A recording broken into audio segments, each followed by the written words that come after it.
Dr. Caroline Brookfield here again to engage you with your creativity to dance into your regret-proof life. We're at the last letter in the acronym D.A.N.C.E. We talked about daydreaming, we talked about ambiguity,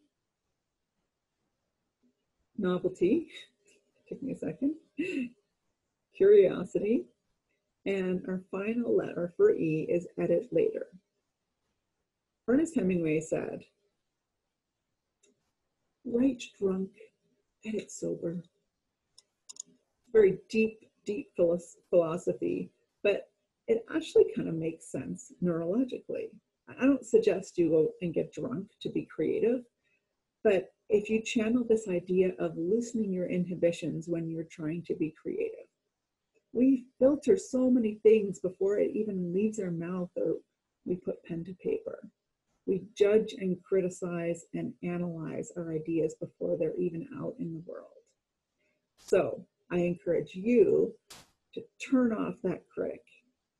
If you imagine, Dr. George Land, who is a famous researcher, says, imagine your creative self, your divergent creativity as your gas, and your editing and your critical thinking part of the brain as your brake.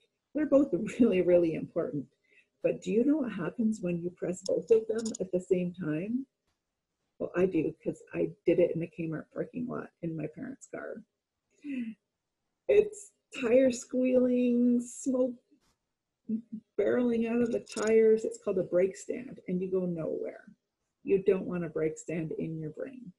To avoid it, separate your creative time from your editing time.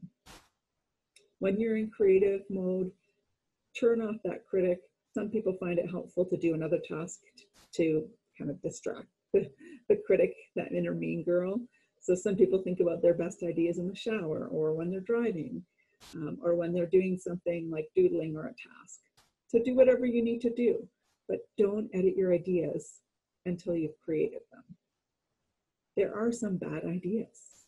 Not every idea is a good idea, but when you're creating them is not the time to figure that out. So see if that helps you today, and let me know what you think.